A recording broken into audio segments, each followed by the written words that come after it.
Passons à la partie pratique et voyons dans cette vidéo comment calculer la mesure d'un angle dans un triangle rectangle.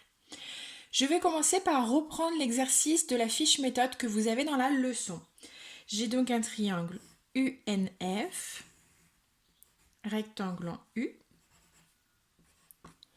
Je sais que UN mesure 4 cm et que NF mesure 6 cm.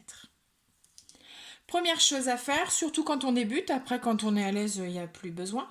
Je vais repérer donc l'hypoténuse. C'est le côté en face de l'angle droit, le plus long. Je pense que là, c'est quelque chose que vous repérez assez facilement. Et ensuite, j'ai deux angles aigus, donc j'ai deux côtés adjacents. Il y en a un pour lequel j'ai une longueur et l'autre pour lequel je n'ai pas de longueur.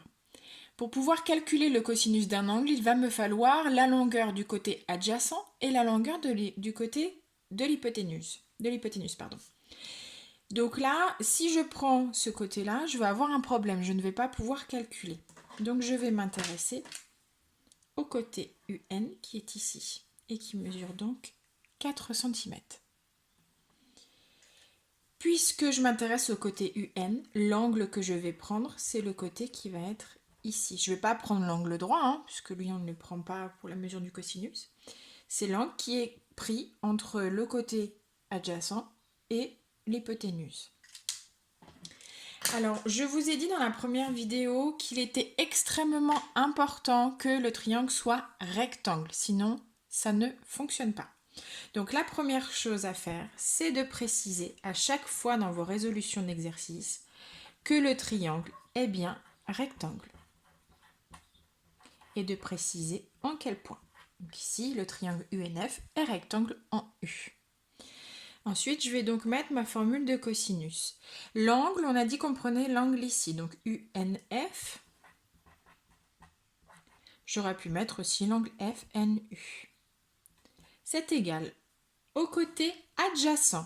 Adjacent, il est ici, c'est le côté UN. Sur l'hypoténuse, NF. Deuxième étape, je vais donc remplacer par les longueurs que je connais. L'angle UNF, je ne le connais pas encore, c'est d'ailleurs la mesure que je cherche. UN mesure 4 cm et NF mesure 6 cm. Il faut bien faire attention à ce que les deux longueurs soient dans la même unité. Si j'avais eu des centimètres ici et des millimètres ici, j'aurais dû procéder en amont à une conversion. Là, je n'ai aucun problème puisque les deux sont en centimètres. Bon, donc moi, ce que je veux, c'est trouver la valeur de l'angle. Lorsque nous avions abordé le théorème de Pythagore, nous avions vu en amont le carré et la racine carrée. Je vous avais expliqué qu'on avait l'addition, la soustraction, la multiplication, la division, le carré, la racine carrée. Et bien là, nous avons le cosinus et le cosinus moins 1 qu'on appelle aussi arcos. C'est donc la fonction inverse qui va me permettre de retrouver cette valeur ici. Donc je vous le mets sur le côté, cos moins 1, qui est aussi noté arcos. Ça dépend des calculatrices. Donc sur votre calculatrice, vous avez la touche cosinus, donc vous pouvez la repérer facilement. Et juste au-dessus, en jaune en général, vous avez indiqué soit cos moins 1 ou soit arcos. Et donc c'est cette fonction-là que nous allons utiliser pour retrouver la mesure de l'angle.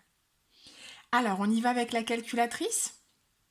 Donc pour atteindre cos moins 1, je vais appuyer sur seconde, cos. Puis comme ici moi j'ai une fraction, et puis comme c'est pas un résultat entier, je vais le garder en fraction, j'appuie sur la touche de la fraction, 4, la petite flèche du bas pour pouvoir déposer le 6, la flèche à droite pour fermer ma parenthèse, et j'appuie sur X, donc sur Entrée. J'ai un résultat qui n'est pas entier, pardon. Je vais donc devoir l'arrondir. Donc là, les exercices, soit ils ne vous précisent pas, donc vous arrondissez à la valeur que vous voulez, soit l'exercice le précise, et dans ce cas-là, vous allez devoir arrondir à un certain niveau. Là, on va arrondir au degré près, donc comme c'est 48,1, eh bien, on s'arrête à 48 degrés. Et voilà, pour l'exemple de la leçon. On va faire un deuxième exemple pour voir si vous avez à peu près compris le principe. Pour cela, on va donc prendre son manuel. Et donc, nous allons à la page 344 et nous allons donc regarder l'exercice 2. N'hésitez pas à faire pause, le temps de faire la calculatrice ou tout simplement de prendre votre manuel. Tac, tac, tac, tac. Voilà. Alors, je vais le refaire ici. Donc, à main levée, ça suffit. C'est B, 4,7 cm, 2,7 cm. On me demande la mesure de l'angle ACB, donc l'angle qui est ici, arrondi au degré près. Donc là, on me donne l'indication, donc je dois bien faire attention au moment de l'arrondi. Première chose, je repère l'hypoténuse. D'accord. Donc c'est ici. Donc je l'écris pour que ça puisse vous aider, mais il n'y a aucune obligation. Si vous êtes à l'aise, vous avancez. Et puis ici, j'ai l'autre côté de l'angle, puisque moi c'est cet angle-là que je veux, l'angle en C. Donc le côté ici, ce sera le côté adjacent à l'angle C. On a dit qu'on commençait toujours par préciser que le triangle était rectangle.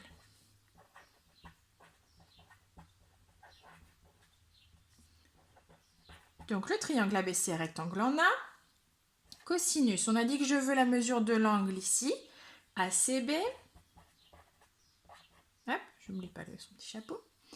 C'est donc le côté adjacent, CA, sur l'hypoténuse, CB. Étape suivante, je remplace. CA mesure 2,7 cm. CB 4,7 cm.